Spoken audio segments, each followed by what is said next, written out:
આપણે જોયું કે આદિમાનવ છે એ ભટકતું જીવન છોડી અને સ્થાયી જીવન જીવે છે.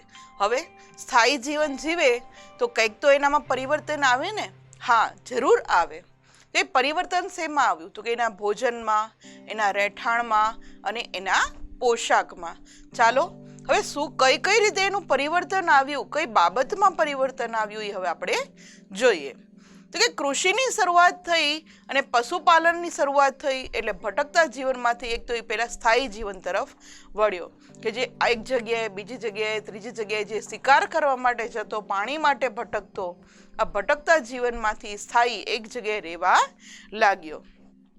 ત્યાર પછી તો કે એ પાક ઉગાડતા શીખ્યો, એની પાણીની જરૂરિયાત ક્યાંથી પૂરી થાય છે એ શીખ્યો, અનાજને, છોડને કાપતા શીખ્યો, એમાંથી અનાજ કાઢતા શીખ્યો. ધીમે ધીમે છે એનામાં ઘણું બધું પરિવર્તન આવતું થયું. હવે અનાજને કાઢતા તો શીખી ગયો, અનાજ રાખવું શેમાં? તો એ માટે માટીના માટલા, ઘડા એવું બનાવવાની શરૂઆત પણ કરી દે છે. એટલે કે એ પોતે માટીના વાસણ પણ બનાવતા શીખી ગયો તો એવું આપણે કહી શકીએ. આપણે આ ઇમેજની અંદર જોઈએ છે કે અહીંયા જે આદિમાનવો છે એ નદી કિનારાની આસપાસ પોતાનું મકાન બનાવીને રહે છે અને સાથે સાથે એની જરૂરિયાતો જે કાંઈ છે એ પણ એ પૂરી કરતો થાય છે. હવે ભટકતું જીવન છે એનો અંત આવ્યો એટલે શું થયું? હમણાં જ આપણે વાત કરી કે એના ખોરાકમાં ચેન્જ થયો, પોશાકમાં ચેન્જ થયો અને એના રહેઠાણમાં પણ પરિવર્તન આવ્યું. ખોરાકની અંદર શું થયું? તો કે ઘઉં, જવ, પશુઓના માંસ, માછલી, આસપાસના ફળ ફૂલ આ બધું ખાતા શીખ્યો. પેલા ફક્ત એ શું કરતો કે પશુઓનું માંસ જ ખાતો, પણ નદી કિનારે રહેતો થયો એટલે નદીઓની જે માછલી છે એ પણ ખાતા શીખ્યો. નદીની આસપાસ જે પાક ઉગ્યા, ધાન્ય ઉગ્યા એટલે એ ઘઉં જવ જેવા ધાન્ય ખાતા શીખ્યો અને નદી કિનારે જે કાંઈ ફળો ઉગતા એ ફળોને પણ એ ખાતા શીખે છે. એટલે આ રીતે એના જીવનની અંદર એના ખોરાકમાં આટલું પરિવર્તન આવે છે. રહેઠાણની વાત કરીએ તો પેલા એ જંગલમાં જ્યાં ત્યાં ભટકતો, જ્યાં ત્યાં સૂઈ રહેતો, પણ જ્યારે એ સ્થાયી જીવન જીવે છે ત્યારે પોતાનું એક ગારા, માટી કે ઘાસનો ઉપયોગ કરી અને મકાન બનાવે છે. આ મકાનની સાથે સાથે એ ત્યાં જીવનમાં રહેતા, એક જ જગ્યાએ રહેતા શીખે છે. ત્યાર પછી વાત કરીએ તો ખેતીમાં શું થયું? કે ખેતીના ઓજારો જે પથ્થરમાંથી બનાવતા હતા એની અંદર ખુરપી, છીણી, દાંતરડાનો એ ઉપયોગ કરતો ગયો. કઈ રીતે? કારણ કે જે પથ્થરો હતા એને અણીદાર બનાવી અને જુદી જુદી રીતે એનો ઉપયોગ કરતા શીખી જાય છે. અને આ રીતે આદિમાનવ છે એ પોતાના રહેઠાણની એક જગ્યા નક્કી કરે છે અને ધીમે ધીમે પોતાનામાં પરિવર્તન લાવે છે.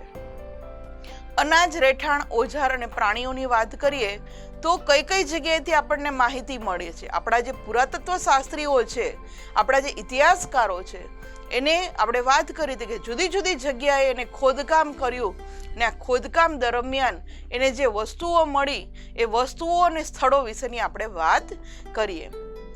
તો કે ઘઉં, જવ, ઘેટા, બકરા, પથ્થરના ઓજાર આ બધા જે છે એ મહેરગઢ એટલે હાલ કઈ જગ્યાએ છે? તો કે પાકિસ્તાનની અંદર. વર્ષો પહેલા તો એવું હતું જ નહીં કે ભારત પાકિસ્તાન આ બધું અલગ હતું, ત્યારે તો એક જ હતું. ઈસવીસન 1947ની 15મી ઓગસ્ટે જ્યારે ભારત દેશ આઝાદ થાય છે ત્યારે ભારત અને પાકિસ્તાન બે ભાગ પડે છે.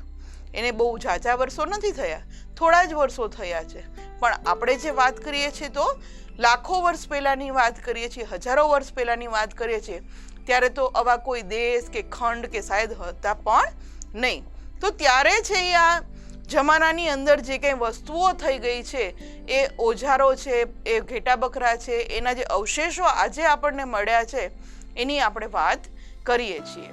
ત્યાર પછી કોલ્ડીવા ઉત્તર પ્રદેશ છે એની અંદરથી શું મળ્યું? તો કે ચોખા, પ્રાણીઓના હાડકા, આ બધું જે છે એ કોલ્ડી હવા નામનું જે ઉત્તર પ્રદેશનું એક સ્થળ છે ત્યાંથી મળે છે.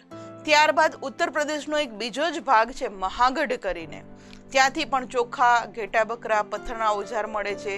લાંધણજ જે આપણા ગુજરાતની અંદર આવેલું છે ત્યાંથી માનવ વસાહત અને ગેંડા ના અવશેષો મળે છે.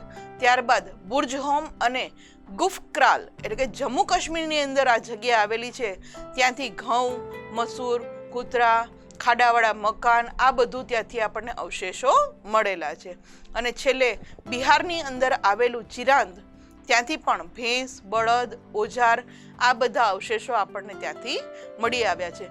આ બધા અવશેષોને આધારે આપણા પુરાતત્વ શાસ્ત્રીઓ એ જે આપણને માહિતી આપી એ આપણને ખ્યાલ આવે છે કે એ લોકોનું જીવન ભટકતું હતું, ક્યારેય સ્થાયી થયું, આ બધો અંદાજો આપણે આ અવશેષોના આધારે જ કાઢી શકીએ